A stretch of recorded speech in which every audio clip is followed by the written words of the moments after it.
This panel is called Human by Design, Creating Employment Opportunity Through AI, Collaboration, and Innovation.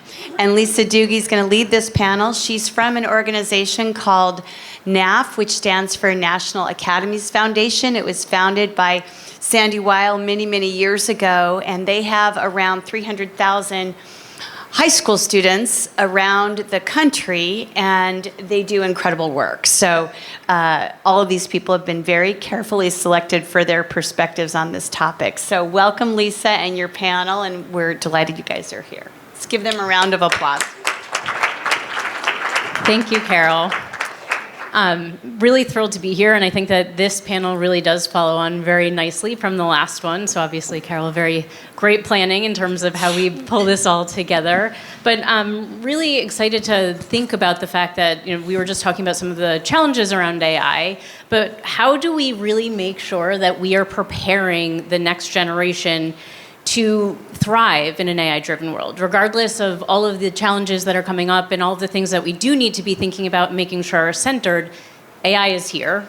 It is going to continue to move quicker and quicker, and technology in general will continue to redefine the way that a lot of things in our world work. So how are we making sure that we are maintaining that human connection for all of this, and that that humans really are at the center of all of this, and then hopefully that will help us to solve for a lot of the challenges that were just surfaced and that we're continuing to talk about. But one of the key pieces of this is that AI is certainly going to reshape the labor market in profound ways. It's going to automate some jobs, it's going to create entirely new ones, and it's going to transform pretty much every single industry. So the opportunity ahead isn't really about surviving that disruption, but really how do we design a future of work that really makes sure that humans and technology help shape each other? And how do we make sure that we're continuing to do that in a way that people are being educated so that they're prepared to do that? So this is really going to be a fun conversation of not how to beat AI, but how to continue to work with it, how to continue to prepare people to be competent, to prepare people to be creative with it, and to make sure that we're continuing to drive forward innovation and education together. So as Carol mentioned, at NAF, we are really making sure that we're doing this for high school students, that we're embedding a lot of these pieces into what high school education looks like, that we're really thinking about AI literacy, digital fluency, and ethical decision-making into our career-based learning design. So as we continue to do that, we obviously need to make sure that the business community is connected to this, and that we're consistently thinking about what the innovation looks like and how we continue to develop alongside it. So I'm really excited we'll do the boring introductions for our panel and make sure that we're really thinking about the different perspectives that each of these folks brings to this really important question of how do we continue to evolve with AI, and how do we make sure that everybody is prepared for it. So we have a workforce development positioning, global industry, human-centered innovation, and purpose-driven leadership. So I'd love for each of you to introduce yourselves and talk a little bit about how you are really focused on this issue of the current age right now. All right. Well, thank you. And thanks for having me, Carol, and everyone. My name is David Zhu. I'm a vice president at Jobs for the Future. We're an education and workforce development nonprofit. And we have been around for about 40 years, and we are all about ensuring that there are quality jobs for everyone. And so thinking about what is the future of work going to look like is what we do every day. And so we want to make sure that there are more quality jobs in the world soon. We want to make sure that people are prepared for them, so that is the education and workforce system. We also want to make sure that people are able to find those jobs. And so that's career navigation and figuring out how are we going to make it through this rapidly evolving world. And then finally, we want to mobilize the field. How are we going to get everyone in this room together to help address these challenges? So that's the angle that I come from.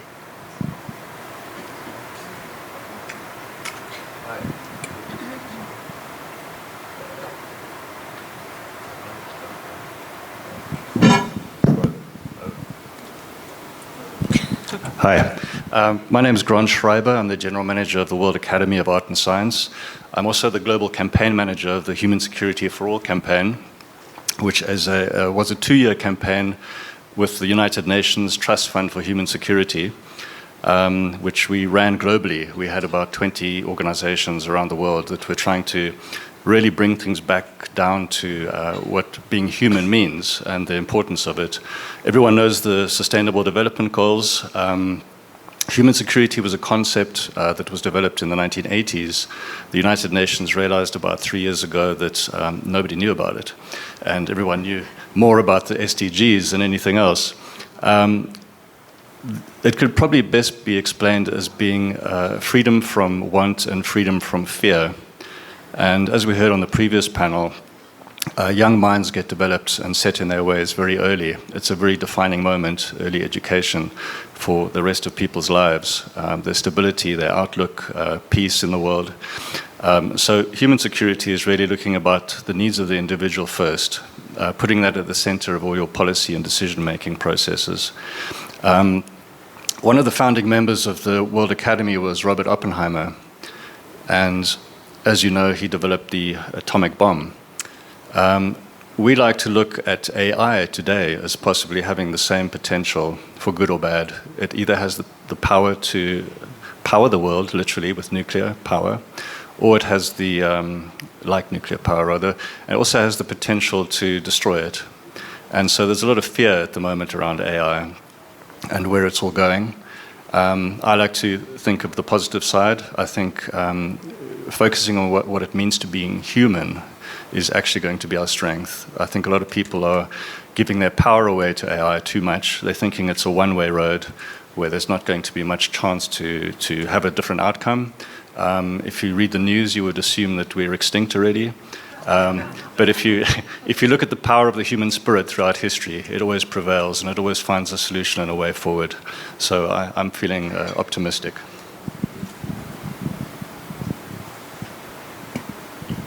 I felt like clapping for that.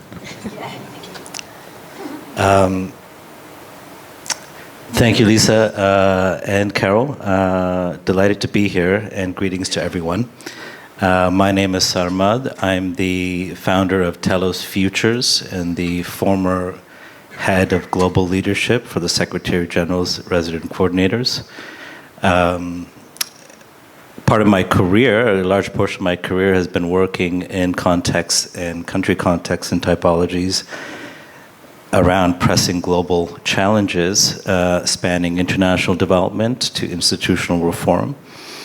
And part of my mission at the UN and my work at the UN and now within Telos is to continue to ensure that the right kind of leadership is being explored, particularly as we are now, what many will call the fifth industrial revolution, where we're seeing the interconnectedness and more deeper interconnectedness of human creativity and the importance of that, and emotional intelligence alongside technological intelligence.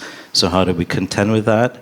How do we look at opportunities where much of our thinking would need to be understanding how to blend those certain contradictions, how to navigate through paradoxes, and how to lead with heart and rigor through that. What we do at Telos Futures is look at a kind of human-centered leadership that is grounded in intuitive integrity. I'll speak a little bit more about that. And it is a kind of leadership that will ensure that we look at issues of aspects of authenticity and creative adaptability and purpose. So thank you very much and look forward to the conversation. Hi, everyone. My name is Maria Dayton. I'm actually excited to be back at the UN. I started my career as a speechwriter here for Boutros-Ghali, so it's nice to be back. I'm currently Senior Director of Capital Partnerships at LG Nova, which is the innovation arm of LG Holdings, so the Korean conglomerate. So if you're familiar with LG Electronics, LG Display, LG Energy Solutions, and a variety of other companies under that umbrella. So we do the innovation mostly in the AI, digital health, and clean tech spaces. So prior to that, I was a White House Innovation Fellow, and prior to that, I had kind of a long history of social entrepreneurship.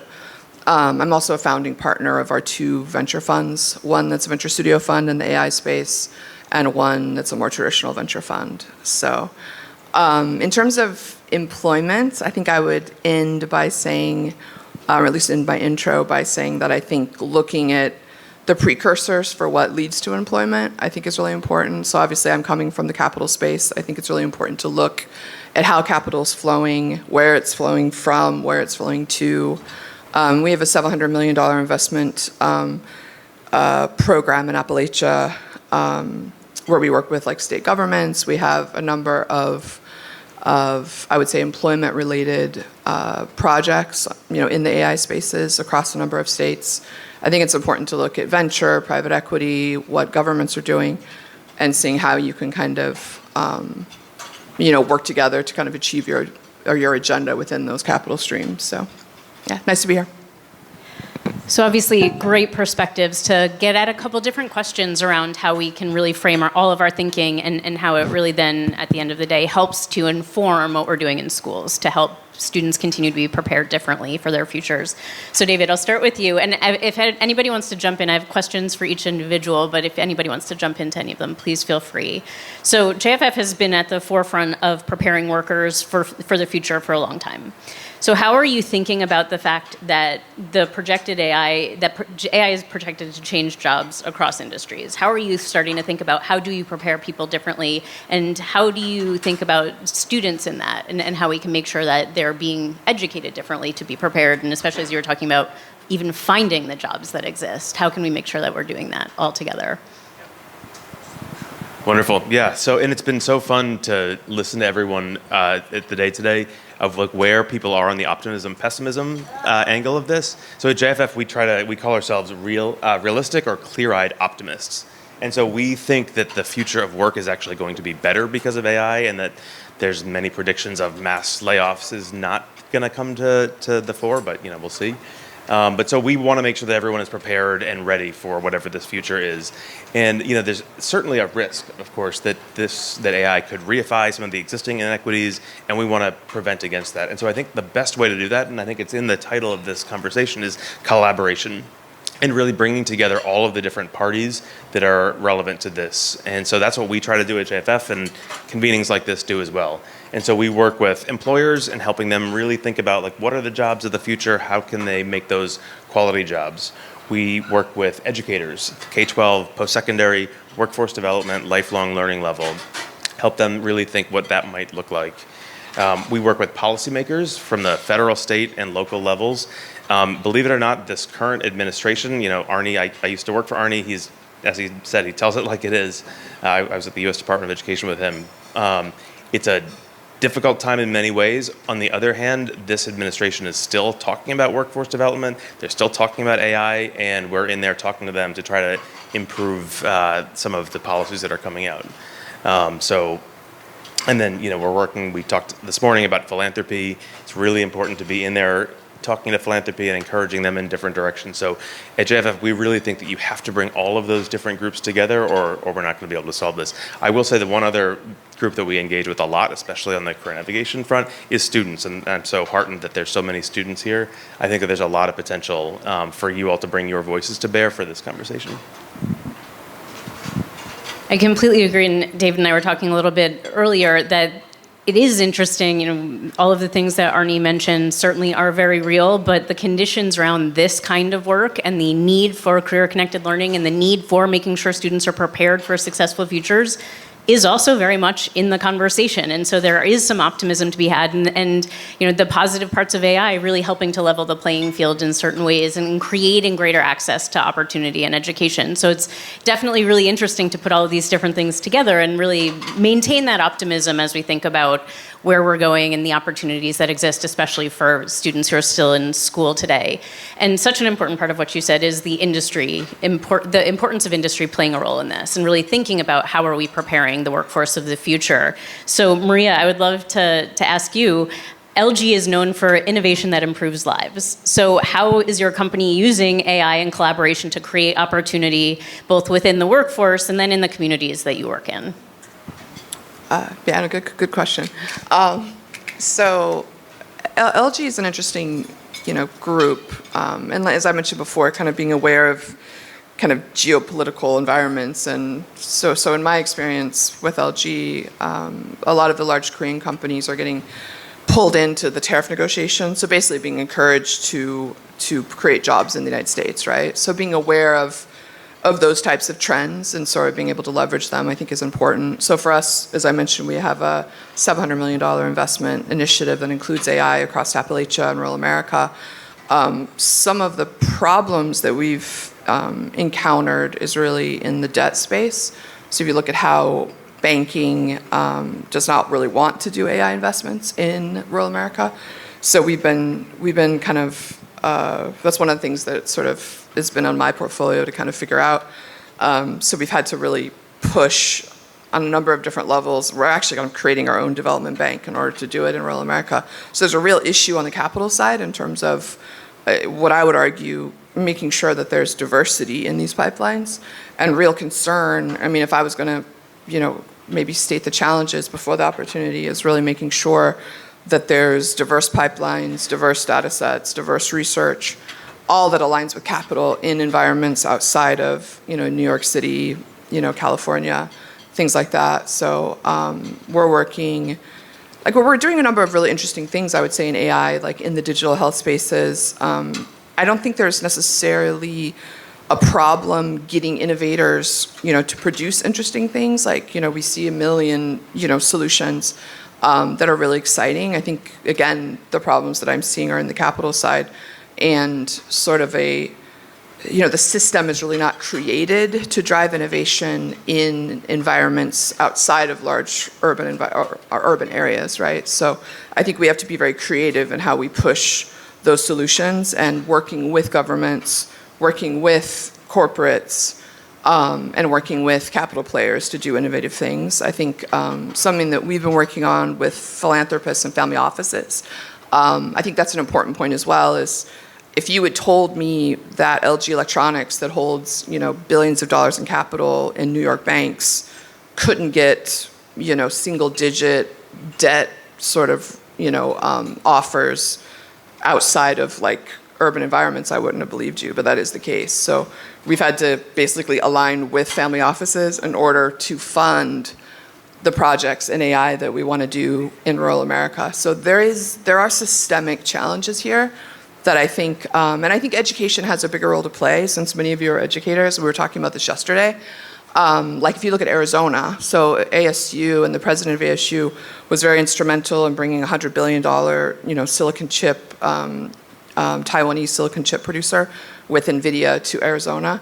And if you look at that project alone, basically completely relocating global silicon chip production, which is going to transform the way AI is kind of handled in the United States, and centralizing that in Arizona in the Southwest, that was and driven to a large extent by the education environment in Arizona.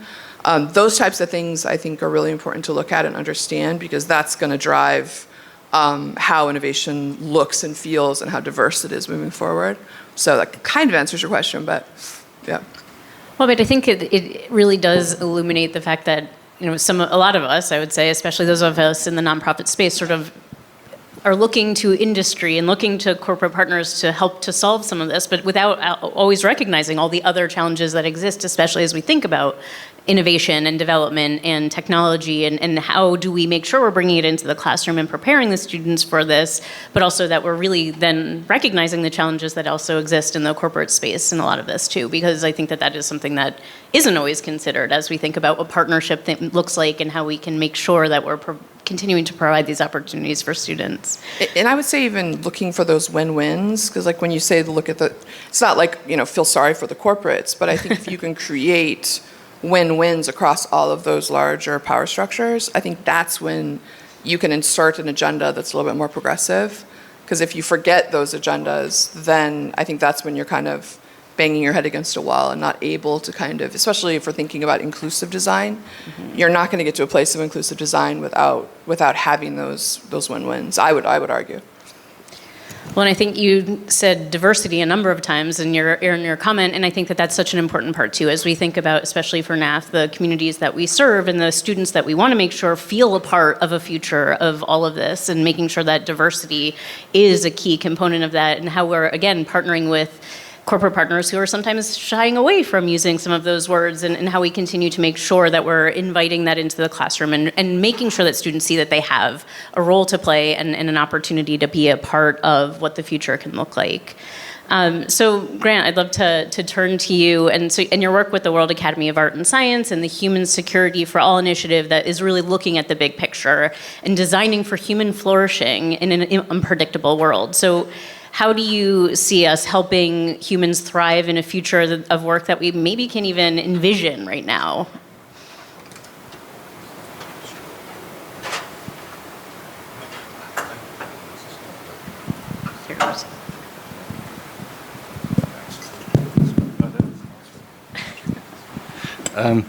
I just wanted to mention that I was at the UN 10 years ago in the General Assembly Hall, which is behind us, and it was the first time in history that the entire General Assembly Hall was full of business people. There wasn't a politician in sight.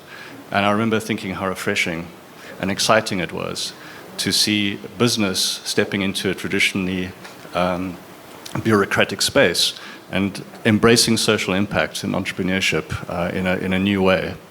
And I think that's embodied here today as well. At the World Academy, we spend a lot of time looking backwards as a way of planning the future. I think there's a lot of lessons in history that can be learned. We've had some great minds and thinkers, Nobel Peace Prize winners, top scientists and academics throughout history. And those are lessons that shouldn't be forgotten. People are so desperate to move ahead and so quickly at the moment that they forget there's a lot of wisdom. And I've even met people who have dug out old nuclear reactor plans from the 1970s and realized they could have been built a lot safer and cheaper at the time, a lot safer at the time, but because of the cost implication, they went for the cheaper option, which was the more dangerous option. So I think looking backwards is sometimes very good for entrepreneurship. I'd like to mention the role of the human values of human will. It's not something that can be projected or predicted in any way. Let's look at what didn't happen in the past as a way of looking forward. So who remembers Y2K in 2000? Everyone thought planes were going to be falling out the sky because digital clocks were not going to be able to collaborate properly at midnight. That never happened. People made millions of dollars advising on it, but it never happened. Then we had people telling us in the early 80s that personal computers were going to get rid of paper because everything would be digitized. But what did people do when they got a laptop? They went out and bought a printer. And we now use more paper than ever before. We've also got other examples of things that have become redundant very quickly. And I think it's very important to these black swan events, as they call them, things that are unpredictable, that change the world forever in a very fundamental way, are things that should be considered. And we shouldn't be looking at technology and AI and education as a given. With all these exciting developments that are happening in the world right now, people think that it's a given. It's all wrapped up. There's nothing more to discuss. This is the way the world's going. But there are unexpected things. And I would advise young people today to keep an open mind, realize that if somebody doesn't want to do something, they're not going to do it. And that, when it comes to AI as a tool, we should not become the tool of AI. We need to keep in mind that AI is a tool for our purpose. And that's an important thing to keep in mind. I think that's such a perfect way of saying that taking the time to reflect on not only where we're going, but where we've been. An expression that one of our board members has said a number of times is technology has never moved as slowly as it is today, has never moved as fast as it is today, but it will never move this slowly again. Which then makes it all just like, oh, what's coming? But I think that some of the examples that you just showed are so important in terms of all these things we expected from past technologies that didn't always materialize the same way. So especially when we approach so much of this with fear of, what are going to be the bad things that happen? But can you imagine if we didn't have laptops? Can you imagine if we did, it didn't replace paper, but it did make a lot of things better and easier. And so there's so many different ways to really approach a lot of what we're talking about and a lot of what we're introducing for the next generation of leaders to be a part of helping to shape and helping to make sure that the good parts are what really do elevate and the concerning parts hopefully are solved for and are the things that we're not thinking about, like planes falling out of the sky from Y2K, because it didn't happen. So Sarmad, I'd love to hear from your global experience and a lot of the experiences that you were talking about in terms of leadership. How can we really think about purpose-driven work and global collaboration to ensure that technology serves humanity rather than the other way around?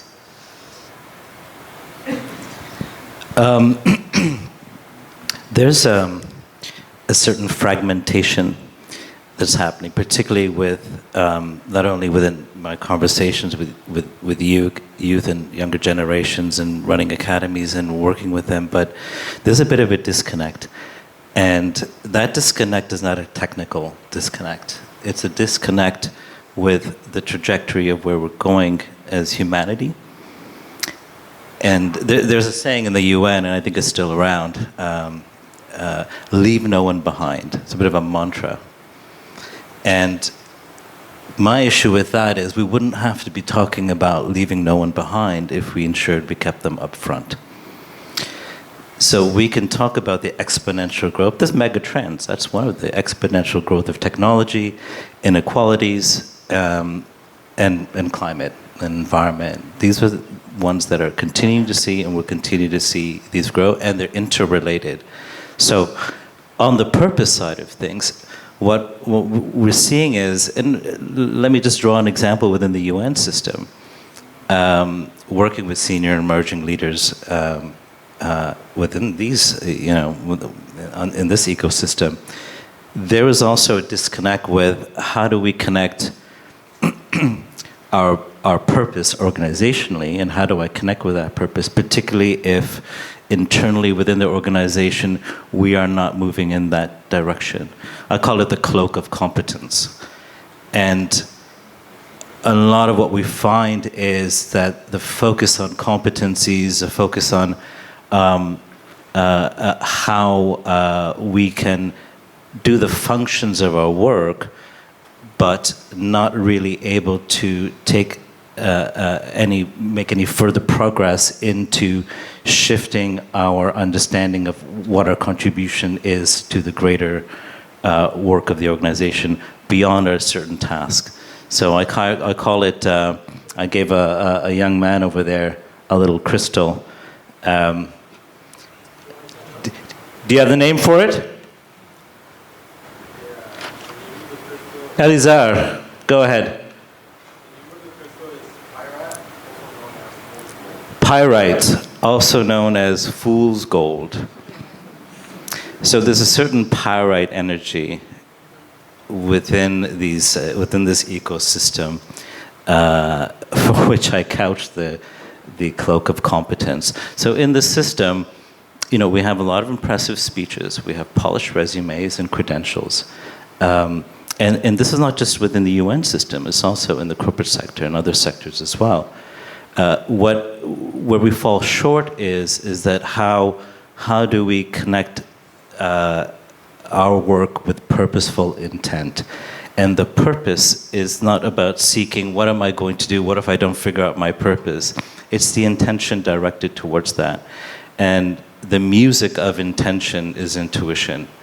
And this is an area that not only within Telos, Futures, my organization that I work with governments and other partners to cultivate and develop.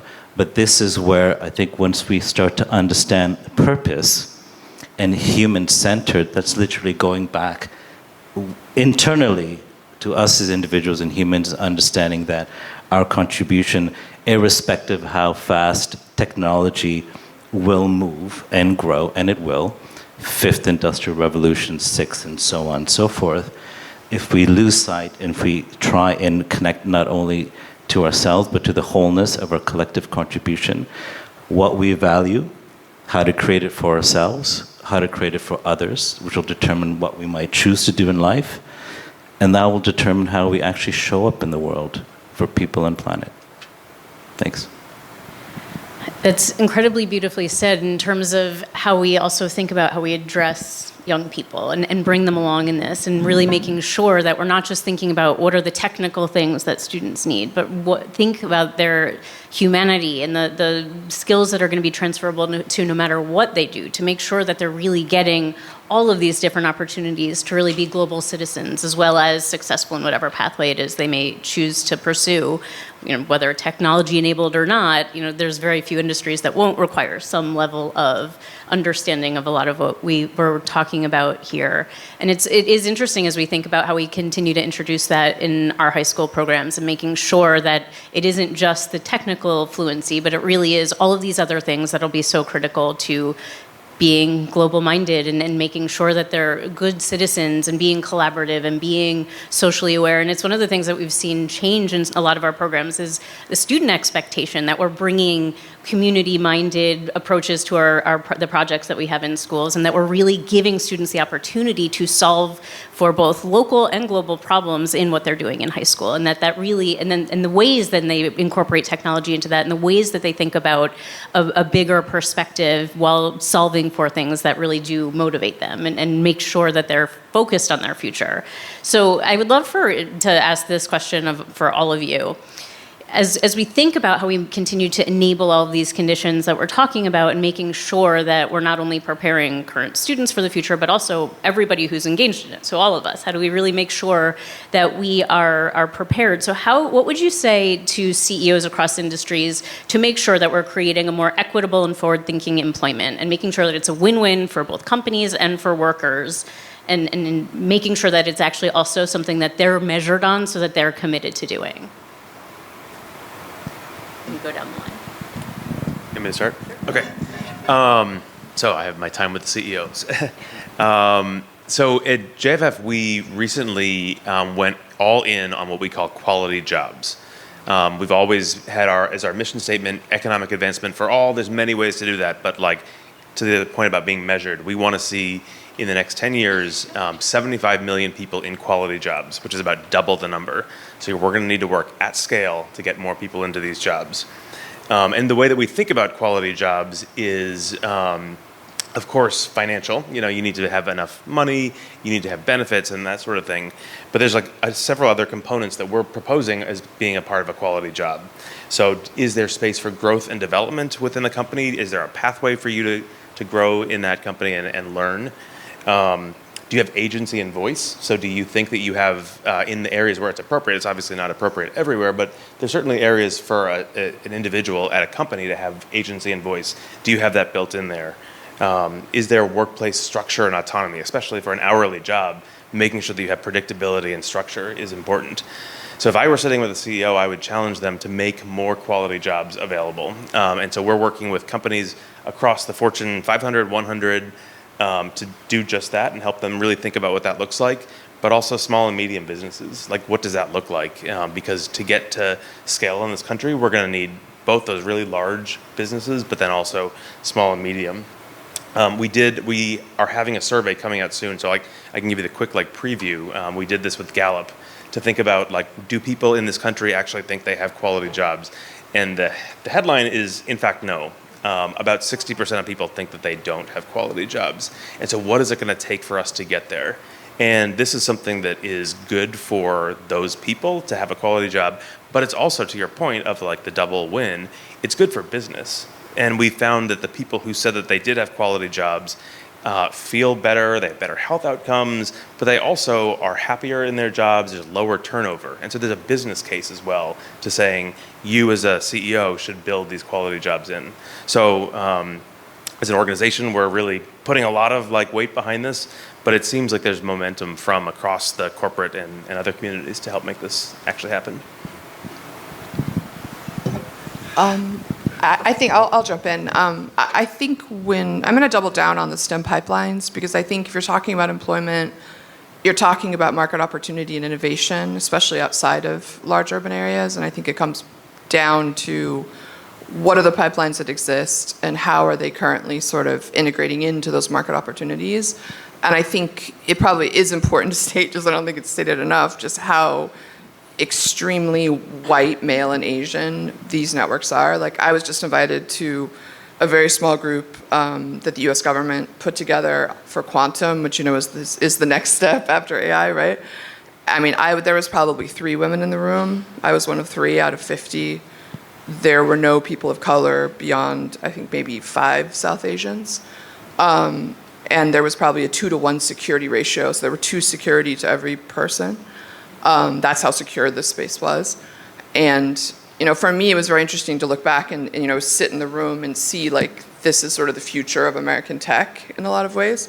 And it was really horrifying, so I can't overstate the fact that there are no women in these spaces, there are no minorities, and the government and large firms are now basically giving guidance that there should be neither of those groups. And I can speak from authority, like I've had several projects in the last week have very high-level legal intervention, both from the White House, from local attorney generals, and from our own council to strip out that diversity out of our pipelines. So the problem is there, and it is dire.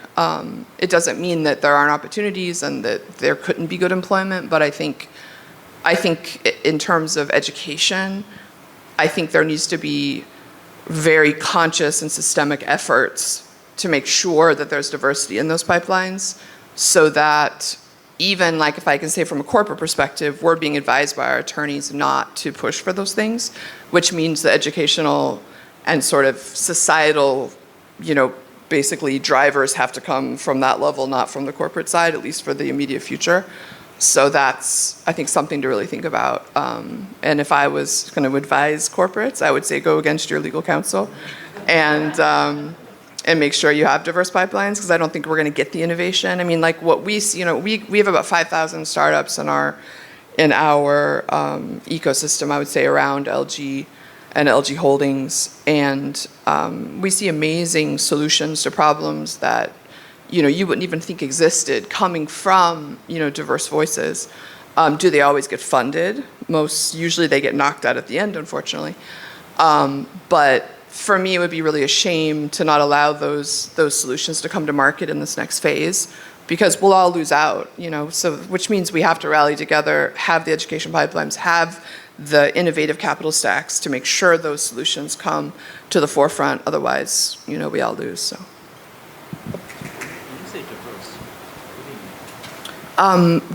Diversity, I mean, I can tell you from the legal perspective, what we've been advised, and I can tell you these are the biggest firms in the US, Cooley, DLA, Perkins, all advising that women cannot be referenced as a group, BIPOC cannot be referenced as a group, even rural America, we've been advised, cannot be referenced as a group. So I think gender, ethnic, and geographic indicators, so yeah. Sorry, that was depressing. I'll try and liven it up. One of the things the World Academy has just launched in the last few weeks is a global university in India, and it's looking at a curriculum for a truly global workforce. It's so important, I think, for CEOs and agencies that are hiring these days to realize that young people have got a global view. By default, they're on social media, which is global. That narrow geographic focus disappeared a long time ago. You need to keep young people excited. Lifelong learning, I think, is really important. I think when people just get put into a narrow channel and expected to regurgitate what they learned at university or college or school, I think it has a timeline on it, which definitely helps with turnover to a large degree. And I do think that having a playfulness and a creativity around the approach to the workplace is definitely something of the future. We've got AI, which is very good at repeating information, rote facts and figures. That's something I think everyone's identified as going to be getting rid of a lot of opportunities for employment and lots of careers. What it can't do is creativity. It can produce beautiful pictures on, Googled Nano Banana, for those who've played with it, creates beautiful things, but it still needs a prompt. It still needs your original thought and creativity before it can actually do that. So I think companies like Google have created an exciting, playful workspace.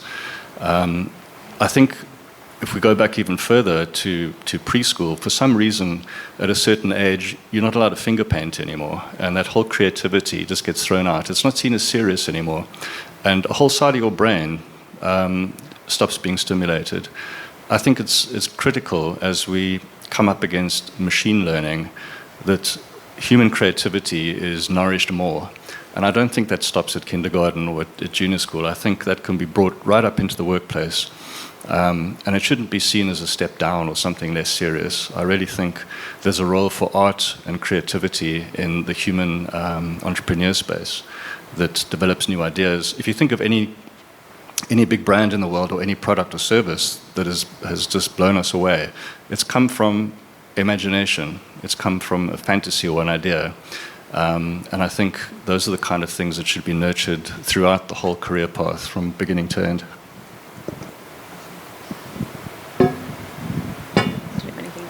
So many good insights. I think I forgot the question.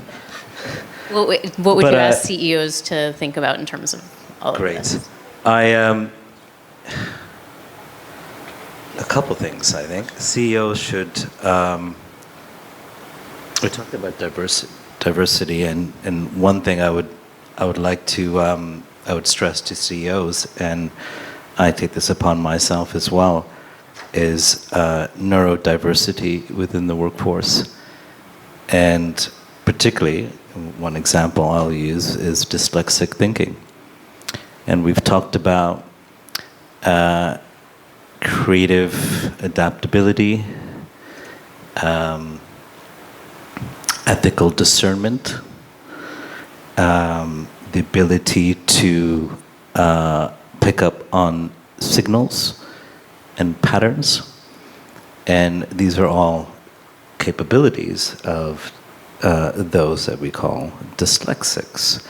And with a market over 1 trillion globally of untapped potential of not hiring neurodiverse individuals is, I think, a number is something to contend with. So when we talk about the skills and thinking of the future, they already have it. And it's precisely looking at those signals and those subtle, the subtle resonance before something can come to, before you can see those shifts come to actually existence. And this reminds me of, if we're looking at solutions thinking and the kind of diversity as a CEO, I just don't want technicians. I want different kinds of individuals with different capabilities. If you look at 300 years ago, what was one you would call a global development challenge 300 years ago? The SDG of the 16th, 17th century. Plague? Maybe. One of them was longitude, where we had countless shipwrecks disrupting transport, disrupting pretty much Western life.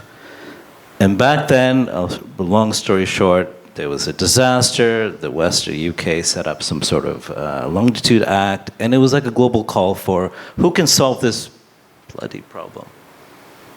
And everyone kind of participated. We had cartographers, we had admirals, Navy men, astronomers. Everyone chipped in to figure this out for years. Even Isaac Newton couldn't figure it out. He was like, I don't know. So it wasn't an expert in the field of nautical sciences or nautical practice. It was a carpenter and a clockmaker who saw patterns. And that's why you have John Harrison. That's why you have that marine chronographer on your watch. So my point here is that when you're looking at bringing in different expertise and thinking, you want to also bring in an open space for the kind of collaboration, deep collaboration that that will augment the kind of solutions and outcomes that you want to see. So when we're looking at the future of any organization, it's key to understand and follow a couple of tenets: the ability to adapt, the ability to collaborate, and the prospect of transformation grounded in embodied praxis. So I'll leave it at that. Thank you. And I think that really underscores the importance of it doesn't matter what words we use, we need to be in the places where all of this work is and connection to opportunity is needed most. And so if for the time being we can't use the words that most powerfully explain it, that's okay as long as we are in the places where the opportunity is not equally distributed. And so we're making sure that we're creating greater access for that, I think is so critical to a lot of what you were all talking about. I know that there was a hand in the back. Did we have a question back there? Hold on, Wait. we're going to bring you a mic. Just share these. Coming up.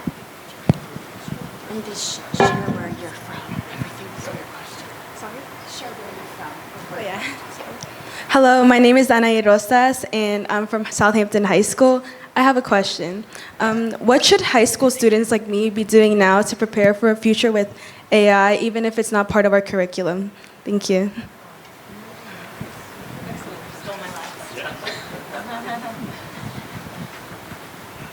Well, that was a perfect question because that was actually my last question was what advice would all of you give to students who are currently in classrooms about how do they think about their futures, and especially when AI isn't necessarily introduced into the classroom, how can they make sure that they're incorporating it into their future preparation?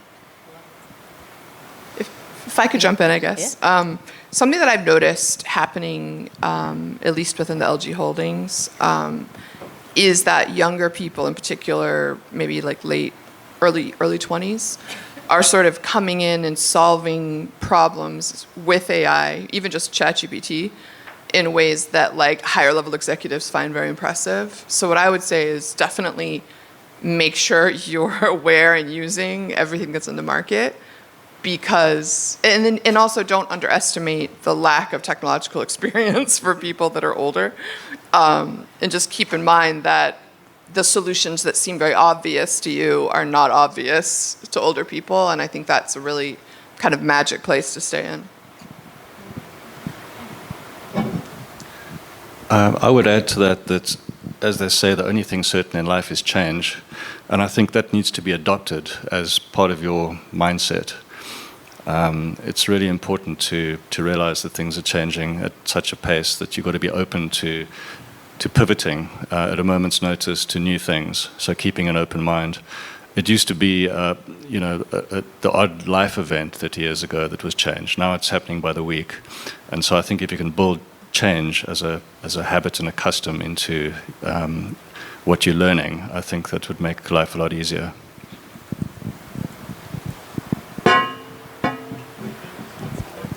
Yeah, I'll go ahead. What grade are you in? Grade 10? Grade 10. Yeah, don't wait for the curriculum to catch up. Look, I think secondary school and higher education will start to navigate this turn very soon, I hope, but really go back to the roots of in the fidelity of education. And the Latin is educare, which means to draw out, not to wait for a professor or a teacher to impart knowledge onto you. And their role should be drawing that out of you, curating that knowledge for you. But don't wait.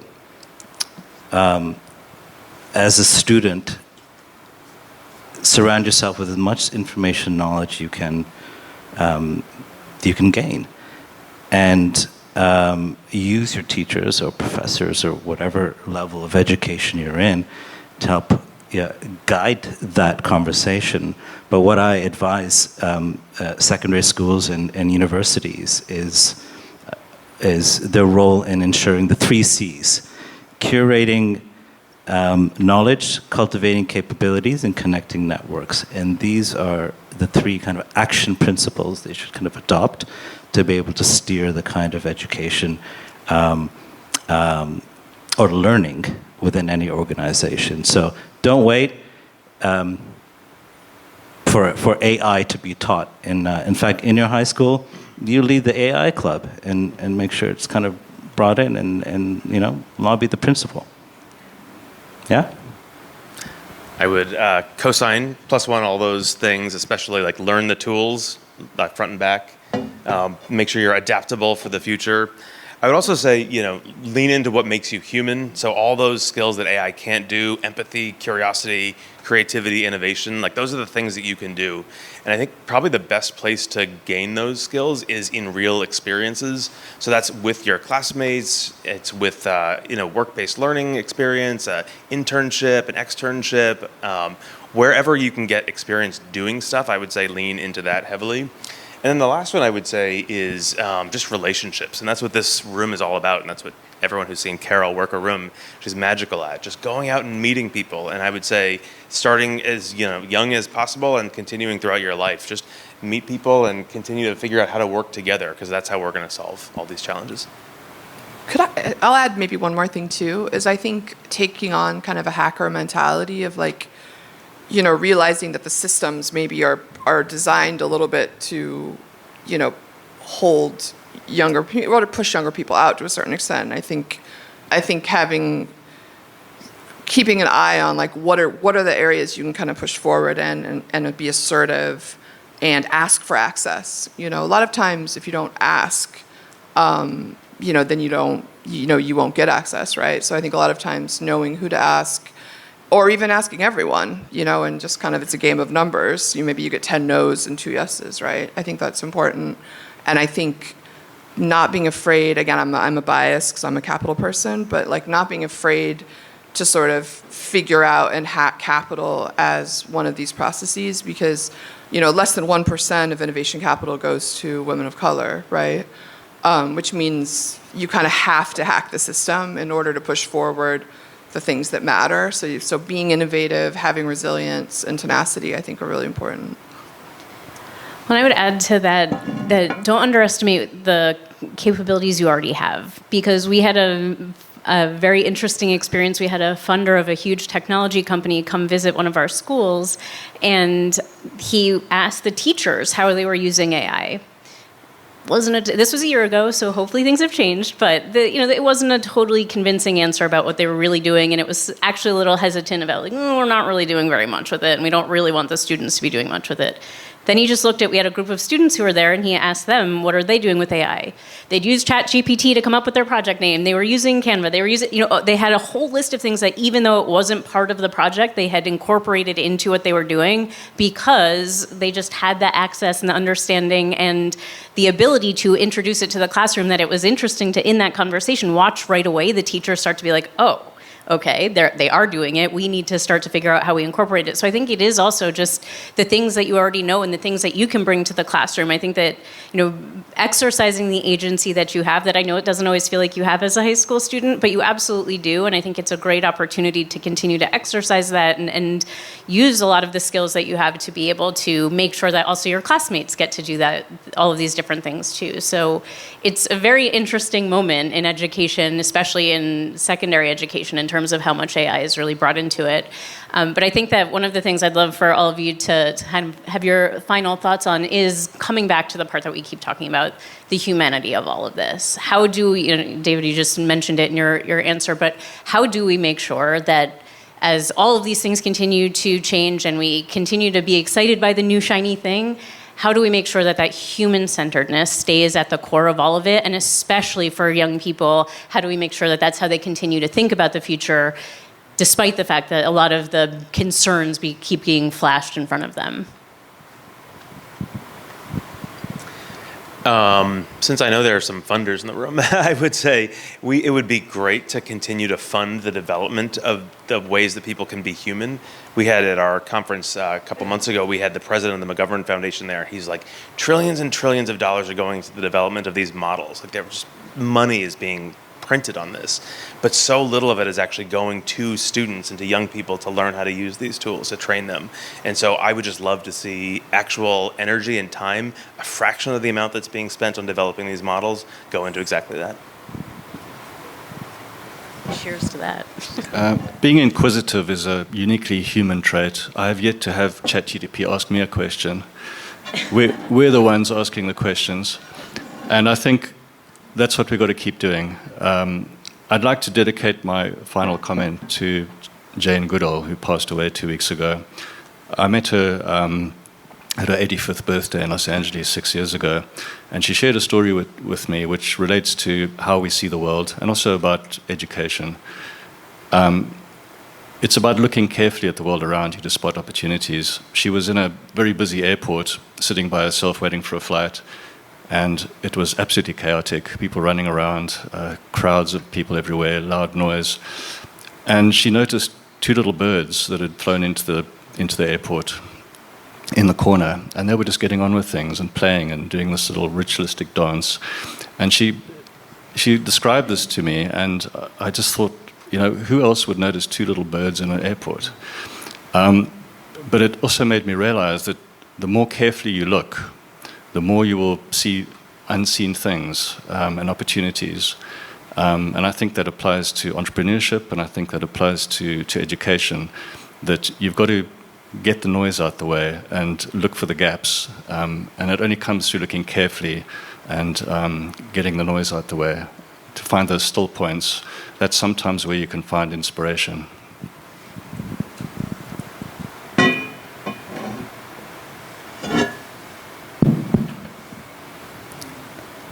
How to keep it human-centered. I would say to all the students in the room, in fact, everybody, I think we're always learning, is to continue to draw on that silent archive of observations and experiences that you have. That's your intuition. And moving forward with that intuitive integrity, you'll learn how to honor that knowing. And you'll continue to build on that throughout your education, but also your life. And that will be your guide. So to be human-centered is truly that. Center on yourself, center on that knowing, and center on that trust. Because it won't let you down. It'll be, that silent resonance that will make you understand with a lot more purposeful intent about directions and decisions, what to do, what not to do, going forward in your life. So you want human-centered? Go inwards to make, in effect, change outwards.